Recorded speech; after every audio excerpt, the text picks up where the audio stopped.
हमें हिमालय के बारे में पढ़ना शुरू करना है। तो सबसे पहले टॉपिक बनाइएगा इंडियन ज्योग्राफी और हेडिंग बनाइएगा Himalayas. Chapter number 1, chapter number 1 Bidu का सही कह रहे हो यार, ये तुम्हारा हिमालयास। अब जरा अपना कॉपी पेन थोड़ा सा छोड़ दो और हाँ, क्लास के नोट्स क्लास के साथ में बनाना, वरना अगर रायता फैला तो समेट नहीं पाओगे।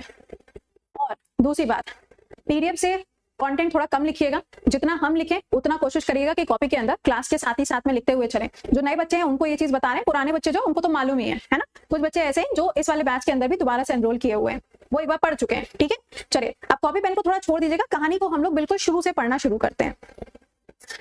ओके गजाला, हाँ you are the regular student, correct. चलिए आइए जरा यहाँ पे कहानी को स्टार्ट करते हैं और जरा जानते हैं कि यहाँ पर क्या पॉइंट्स हैं। देखिए आपके सामने एक फोटो आपको नजर आ रही है, ये जो व्यक्ति है इनका नाम है एल्फ्रेड वेगनर। सुन लेना पहले। मोनिका क्या बच्चों जैसी हरकतें कर रही हो यार, जब बोला है कि ऊपर से नीचे तक जैसे जैसे चलेंगे, जहां पे जो होगा पढ़ाते चलेंगे, तो नेशनल पार्क जहां आएगा वहां पढ़ लेना, जहां वाइल्ड लाइफ सेंचुरी आएगा वहां वाइल्ड लाइफ सेंचुरी पढ़ लेना। अरे भाई चलिए, तो ये जो फोटो आपको नजर आ रही है ये है एल्फ्रेड वेगनर चाचा। ठीक है, ये जो एल्फ्रेड वेगनर की तुम फोटो देख पा रहे हो, आज के टाइम पे जो आप हिमालय के बारे में पढ़ते हो या अगर आप पूरे वर्ल्ड के बारे में पढ़ते हो, तो ये एक ऐसे व्यक्ति हैं जिन्होंने एक कॉन्सेप्ट दिया था और इनका जो सिद्धांत है वो सिद्धांत ये बताता है कि आज के टाइम पर टोटल कितने आपको ओशियंस यानी कि महासागर देखने को मिलते हैं और टोटल कितने आपको महाद्वीप यानी कि कॉन्टिनेंट देखने को मिलते हैं। ये जो कॉन्सेप्ट है, ये कॉन्सेप्ट दिया है किसने? एल्फ्रेड वेगनर ने। एल्फ्रेड वेगनर की जो कहानी है, उस कहानी में इन्होंने बहुत सारी चीजों को बताया है, इन्होंने अपनी किताब भी लिखी है और इन्होंने ये भी बताया है कि भाई पहले पूरी दुनिया कैसी थी और आज पूरी दुनिया कैसी है। जैसे जैसे हम आपको टॉपिक पढ़ाते चलेंगे, क्लास के आखिरी 5 मिनट में इन टॉपिक से जो सवाल आपके पेपर में आए वो हम आपको पूछते भी चलेंगे। ठीक, कंडीशन अप्लाइड, सिंसियरिटी से क्लास में बैठिएगा। ठीक, नो झगड़ा नो धक्का मुक्की। तो आइए जरा इनके बारे में पहले कुछ बातें हम जान लेते हैं कि इन्होंने अपनी थ्योरी के अंदर क्या बताया है और ये कहना क्या चाहते हैं, है ना। कहना क्या चाहते हैं वो भी तो जानना जरूरी है। आ जाओ, क्या नाम है इन चाचा जी का? इनका नाम है एल्फ्रेड वेगनर। क्या नाम है? Alfred Wegener. ठीक है, ये जो एल्फ्रेड वेगनर है ये एक ज्योग्राफर है। आप लोगों ने शायद कभी इनका नाम सुना हो, नहीं सुना है तो कोई बात नहीं है। इन्होंने एक सिद्धांत दिया और उस सिद्धांत का नाम क्या है? Continent drift theory. Continent drift theory. ये जो कॉन्टिनेंट ड्रिफ्ट थ्योरी दी गई है, जिसे हम कहते हैं महाद्वीपीय, लिख लीजिएगा हिंदी में भी, किसी को अगर लिखना हो हिंदी में तो महाद्वीपीय। ड्रिफ्ट का मतलब क्या होता है? खिसकना। ठीक है, खिसकना। और थ्योरी का मतलब क्या होता है? सिद्धांत। सिद्धांत है, सिद्धार्थ नहीं है ना, सिद्धार्थ लिख लो, सिद्धांत। ये कॉन्सेप्ट जो है इनके द्वारा ये कॉन्सेप्ट दिया गया। ठीक है, अब एल्फ्रेड वेगनर ने अपनी जो ये कहानी बताई, इन्होंने कहा कि ये जो कहानी मैं आपको सुनाने जा रहा हूं, ये कहानी आज की कहानी नहीं है, ये कहानी कम से कम 200 से 250 मिलियन साल पुरानी है। कितने साल पुरानी है? 200 से लेके 250 मिलियन ईयर्स पुरानी ये कहानी आपको देखने को मिलने वाली है, जो कहानी यहाँ पे बताने जा रहे हैं। ठीक है, इनके द्वारा ये जो कॉन्सेप्ट सबसे पहली बार दिया गया है, या जो पूरी सिद्धांत या जो पूरी कॉन्सेप्ट या थ्योरी जो इन्होंने बताई हुई है, ये थ्योरी आप देखोगे तो आपको देखने को मिल रही है कब की? बेटा वो आपके ऐप के साइड से ही कोई दिक्कत होगी, यहाँ तो कोई पंखा भी नहीं चल रहा है भाई, एसी चल रहा है। लो भाई एसी भी बंद कर दिया, अब बताओ। ठीक, एसी भी ऑफ कर दिया मैंने, एसी में तो आवाज भी नहीं आती, फिर भी तुम्हें आ रही तो एसी भी बंद कर दिया। और बताओ, अब मेरे साइड से तो कोई वॉइस नहीं आ रही, कोई एक्स्ट्रा डिस्टर्बेंस नहीं है, अब बाकी तुम देख लो। चलिए, तो इन्होंने जो अपना सिद्धांत दिया वो सिद्धांत कब का है? 1912 की थ्योरी जो है इन्होंने अपनी दी है। बट इस थ्योरी के अंदर इन्होंने बताया क्या है? एक्चुअल में ये बहुत ही ज्यादा फेमस ज्योग्राफर है और इन्होंने अपने सिद्धांत के अंदर जो चीजें बताई हैं वो चीजें आज के टाइम पे सही प्रूव भी होती हैं। तो आइए जरा जानते हैं कि इन्होंने अपने सिद्धांत के अंदर क्या चीज बताई। इन्होंने कहा कि पहले के टाइम पर जो पृथ्वी थी, पहले के टाइम पर जो आपको अर्थ देखने को मिलती थी, वो अर्थ ऐसी नहीं थी जैसे हम आज देख रहे हैं। इन्होंने कहा कि पहले के टाइम पर जो कहानी थी वो कुछ ऐसी थी। कैसी थी? आज के समय पर अगर आप देखेंगे तो आपको टोटल 7 क्या देखने को मिलते हैं? महाद्वीप देखने को मिलते हैं, यानी कि कॉन्टिनेंट देखने को मिलते हैं। और अगर हम बात करते हैं महासागरों की, है ना, तो महासागरों में आप देखेंगे तो 5 आपको महासागर यानी कि ओशियन जो है वो देखने को मिलते हैं। ये आज के टाइम की कहानी है, ठीक है ना। ये क्या है? आज के टाइम की कहानी आपको देखने को मिलती है। फाइन। अच्छा, अब बात यहाँ पर ये है कि ये जो महाद्वीप और जो महासागर लिखे हुए हैं, अब जैसे कि मैंने आपको करंट अफेयर्स के अंदर अभी कुछ दिन पहले पढ़ाया था, अब आप मुझे उसका आंसर करके बताओगे। जो पुराने हैं उनको पता होगा, जो नए हैं मेहरबानी करके कल सुबह 7 बजे से पढ़ना शुरू कर दो। अगर सिलेक्शन चाहते हो तो, नहीं चाहते हो तो कोई बात नहीं। चल फटाक से बताओ, मैंने आपको पढ़ाया था कि 8वें नंबर का जो कॉन्टिनेंट है जो बन रहा है उसका नाम बोलो।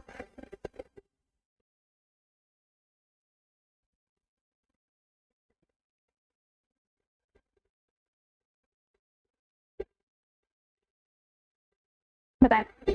8वें नंबर के अगर हम कॉन्टिनेंट की बात करें तो 8वें नंबर का कॉन्टिनेंट कौन सा देखने को मिलेगा? माइक्रो कॉन्टिनेंट नहीं पूछा था बच्चा, क्षितिज माइक्रो कॉन्टिनेंट नहीं पूछा था। ओशियानिया, अरे गजब। Zealandia, simple. क्या आंसर बन जाएगा? इसका आंसर बनेगा जीलैंडिया। और ये कहां पे देखने को मिल रहा है? तो ये मिल रहा है न्यूजीलैंड के पास में। कहां? न्यूजीलैंड के पास में। फिर मैंने अभी कुछ दिन पहले तुमको करंट अफेयर्स में पढ़ाया था, माइक्रो कॉन्टिनेंट पाया जा रहा है, मतलब एक ऐसा महाद्वीप जो कि देखने में बहुत ही ज्यादा छोटू सा है और अभी नया नया वो बनना शुरू हुआ है। ये कहां पे देखने को मिल रहा है? बताओ, ये कहां पे देखने को मिल रहा है? बोलो बोलो। ये मिलेगा जहां पे लाल सागर है, जहां पे आपको रेड सी देखने को मिलेगा, या फिर जहां पे आपको मिस्र, इजिप्ट नाम की कंट्री देखने को मिलती है, वहां पर देखने को मिल रहा है। नहीं, इनको फादर ऑफ ज्योग्राफी नहीं बोलेंगे। No no no no. अगला पॉइंट, एक चीज मैंने आपको और पढ़ाई थी, मैंने आपको पढ़ाया था अभी कुछ दिन पहले कि एक नया ओशियन भी बन रहा है, महासागर भी बन रहा है। वो कहां बन रहा है? ये आप मुझे आंसर करके बताओ, वरना कल के क्लास में ढूंढ कर लेकर आना। ये हम पढ़ा चुके हैं आपको, ठीक है? तो ये जो मैंने 3 सवाल आपको पूछे, हम आपको करंट अफेयर्स में पढ़ा चुके हैं, इसलिए मैंने ये सवाल यहाँ पर किए हैं। ठीक, चलिए तो आइए जरा बात करते हैं कि एल्फ्रेड वेगनर ने क्या कहा है। एल्फ्रेड वेगनर ने अपनी कहानी में बताया कि आज के समय पर जो आपको महासागर देखने को मिल रहे हैं, या फिर आज के समय पर जो आपको महाद्वीप देखने को मिल रहे हैं, पहले के टाइम पर ये ऐसे नहीं थे। ऐसे नहीं थे तो कैसे थे? ऐसा था कि जितने भी आज के टाइम पर आपको कॉन्टिनेंट देखने को मिल रहे हैं, पहले के समय पर ये सभी के सभी आपस में जुड़े हुए थे। आज कैसे देखने को मिल रहे हैं? आज तो सब अलग अलग है, लेकिन पहले कैसे थे? सब के सब आपस में जुड़े हुए थे, और इसको शब्द दिया गया था पेंजिया। इसके लिए एक शब्द दिया गया, वो शब्द क्या था? पेंजिया। ओके। फिर एल्फ्रेड वेगनर ने बोला कि आज के टाइम पे जो आपको अलग अलग महासागर देखने को मिल रहे हैं, यानी कि 5 जो आपको अलग अलग महासागर देखने को मिल रहे हैं, पहले के टाइम पर ये सभी महासागर आपस में जुड़े हुए थे, सब आपस में जुड़े हुए थे। और ये जो जुड़ा हुआ हिस्सा है, इसे इन्होंने नाम दिया पेंथालासा।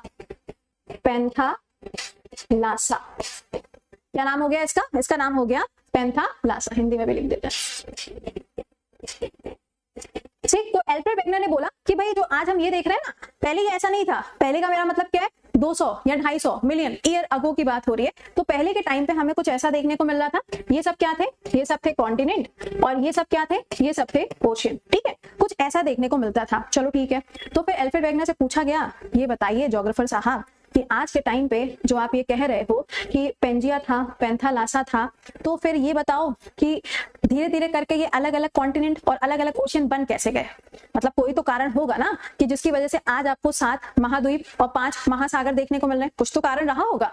तो इन्होंने अपने कॉन्सेप्ट में थोड़ा सा आगे जाते हुए कहानी में बताया कि पूरी जो ये पृथ्वी है, जहां पे आपको ये पेंजिया और पेंथालासा देखने को मिल रहे हैं, ये सभी के सभी किसी ना किसी प्लेट के ऊपर टिके हुए हैं। किसके ऊपर टिके हुए? प्लेट के ऊपर टिके हुए हैं। ठीक है, अब प्लेट के ऊपर जो ये सबके सब टिके हुए हैं, तो उससे क्या?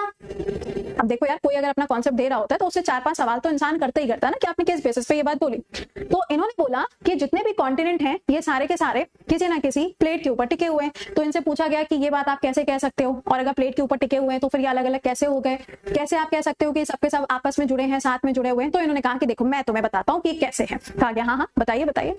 तो इन्होंने कहा कि सभी के सभी किसी ना किसी प्लेट के ऊपर टिके हुए हैं। चलो ठीक है, अब ये जो प्लेटें हैं, अब ये जो प्लेटें हैं, यही प्लेटें क्या होती हैं? अपनी जगह से खिसकती हैं, शिफ्ट होती हैं। और जब ये अपनी जगह से शिफ्ट होती हैं तो इसी को मैं नाम दे रहा हूं कॉन्टिनेंट ड्रिफ्ट थ्योरी। कहा गया कि अच्छा खिसक गई, अब तुम हमको ये बताओ कि खिसक कैसे गई। तो एल्फ्रेड वेगनर ने फिर से अपने कॉन्सेप्ट के अंदर एक और पॉइंट बोला। एल्फ्रेड वेगनर ने कहा कि ये जो प्लेटें हैं जिसके ऊपर ये सब चीजें टिकी हुई हैं, इन प्लेटों में फ्लो होता है एक करंट। क्या होता है?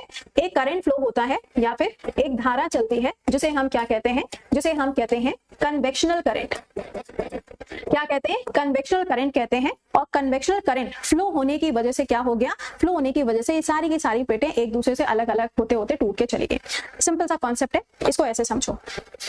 ये दो प्लेटें हैं, ठीक है, ये दोनों आपस में जुड़ी हुई हैं, राइट? दोनों प्लेटें आपस में जुड़ी हुई हैं। अब इन प्लेटों के बीच में क्या हो रहा है? करंट फ्लो कर रहा है। अब अगर इनके बीच में करंट फ्लो करेगा तो ऑब्वियस सी बात है कि एक समय ऐसा आएगा कि ये दोनों एक दूसरे से टूटना शुरू करेंगे, इनके बीच में क्रैक आएगा, बीच में गड्ढा होना शुरू होगा, क्रैक बनना शुरू होगा।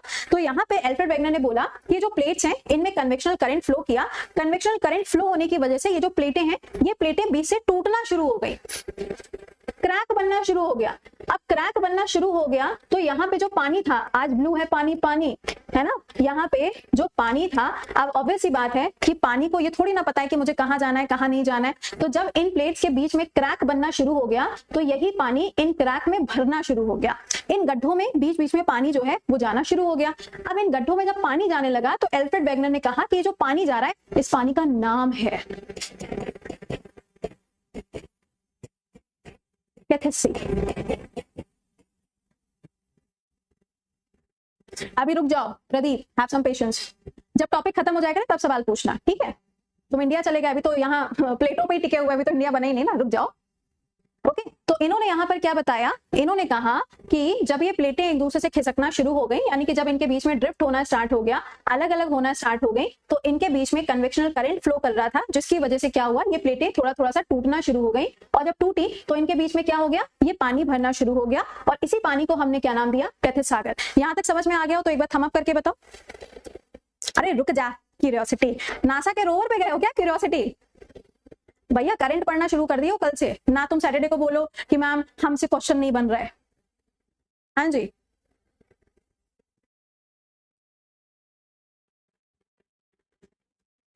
डन। कन्वेक्शन करंट की थ्योरी अलग है, उससे अपने को कोई मतलब नहीं है ना, वो अपना ज्योग्राफी का पार्ट नहीं है, उससे अपने को कोई मतलब नहीं है। You are not preparing for UPSC examination mains, ठीक है? वो मेरा सब्जेक्ट था ज्योग्राफी, तुम्हें नहीं पढ़ना है वो। चलिए, तो यहाँ पर क्या हुआ? पानी भरना शुरू हो गया। अब एल्फ्रेड वेगनर से बोला गया कि चलो ठीक है भाई, तुमने पानी भी भर दिया। तो एल्फ्रेड वेगनर ने कहा कि ये जो प्लेटें थी, जब ये प्लेटें एक दूसरे से अलग होना शुरू की, टूटना शुरू की, तो कुछ प्लेटें ऐसी थी जो ऊपर की तरफ खिसक गई, कुछ प्लेटें ऐसी थी जो नीचे की तरफ खिसक गई। और एल्फ्रेड वेगनर ने क्या किया? बोला कि पूरे पृथ्वी को बराबर से दो भागों में बांट देते हैं, और इसे हमने क्या बोला? इसे हमने बोला इक्वेटर या फिर विषुवत रेखा। क्या बोला? इक्वेटर या फिर विषुवत रेखा। अब एल्फ्रेड वेगनर ने बोला कि जो सारी चीजें है ना, ये दो भागों में बढ़ गई, कुछ प्लेटें ऊपर चली गई, कुछ प्लेटें नीचे चली गई। तो जो प्लेटें ऊपर चली गई इसको नाम दिया गया लॉरेशिया या फिर अंगारा लैंड। क्या बोला गया? लॉरेशिया या फिर इसको अंगारा लैंड का नाम दिया जाता है, या फिर अंगारा लैंड, ठीक। और जो नीचे का हिस्सा तुम्हें दिखाई दे रहा है, ये जो आपको दक्षिण का भाग दिखाई दे रहा है, साउथ का जो पार्ट दिखाई दे रहा है, इसे नाम दिया गया गोंडवाना लैंड। क्या बोला गया? इसे बोला गया गोंडवाना लैंड। नीचे का हिस्सा क्या हो गया? गोंडवाना हो गया, और ऊपर का हिस्सा क्या हो गया? अंगारा हो गया या फिर लॉरेशिया हो गया। तो ये बात इन्होंने यहाँ पर बोली। Okay, you are doing geography graduation? नहीं, मेरा यूपीएससी के अंदर मेंस था ज्योग्राफी। मेरा आर्ट्स के किसी भी सब्जेक्ट से कोई वास्ता नहीं था, लेकिन मैंने इतना ज्यादा पढ़ लिया है कि आज हम पॉलिटी भी पढ़ाते हैं, इको भी पढ़ाते हैं, हिस्ट्री भी पढ़ाते हैं, जियो भी पढ़ाते हैं। चलो, तो यहाँ पर क्या है? अंगारा हो गया और गोंडवाना हो गया। यहाँ पर इनसे पूछा गया कि भैया ठीक है, तुमने ये तो बोल दिया कि प्लेटें टूट गई, कुछ ऊपर गई कुछ नीचे गई, तो पानी जो है वो यहाँ पे भरता रहा होगा। बिल्कुल भरता रहा, और ये जो पानी भरता रहा तो इससे क्या हो गया? अलग अलग महासागर बन गए। अलग अलग क्या हो गया? महासागर बन गए, ओशियंस बन गए। अब मुद्दा यहाँ पर ये आया, सुनना, मुद्दा यहाँ पर ये आया कि भाई साहब ये बताओ कि तुम कैसे कह सकते हो, यहाँ पे इसको देखिएगा, इस इमेज को, ये इमेज आई होप आपको दिखाई दे रही होगी। यहाँ क्या हुआ? पेंजिया था, सब एक साथ में था। फिर क्या हो गया? ऊपर वाला हिस्सा लॉरेशिया हो गया, नीचे वाला हिस्सा गोंडवाना लैंड हो गया। फिर इनसे पूछा गया कि भैया तुम ये बताओ, एल्फ्रेड वेगनर से पूछा गया कि तुम ये बताओ कि तुम कैसे कह सकते हो कि पहले के टाइम पर ये सब जुड़े हुए थे। कोई तो एविडेंस होगा ना। आज के टाइम पे अगर ये ऐसे दूर दूर जा रहे हैं, दूर दूर जा रहे हैं, और तुम्हें ऐसा अगर पूरा वर्ल्ड, पूरी दुनिया दिखाई दे रही है, तो कोई ना कोई तो कारण होगा ना कि तुम ये कह रहे हो कि सब आपस में जुड़े हुए थे। क्या कारण होगा?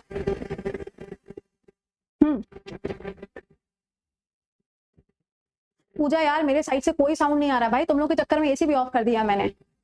एक बार दोबारा से लॉग इन करो यार, बार बार तुम्हें एक ही बात बोल रहे हैं, हो सकता है ऐप में कुछ आपको इशू आ रहा हो मे बी। अभी तो यार यूट्यूब पढ़ा के आए हैं, अगर दिक्कत होती तो वहां पे भी होती, माइक थोड़ी ना चेंज कर दिया मैंने, है ना। अभी बता रहे हैं धीरज, रुको बताते हैं, ठीक है। तो इन्होंने अपने कुछ कारण बताना शुरू किए, इनके लिए कारण बताओ नोटिस जो है वो जारी किया गया और इन्होंने कुछ कारण बताने शुरू किए।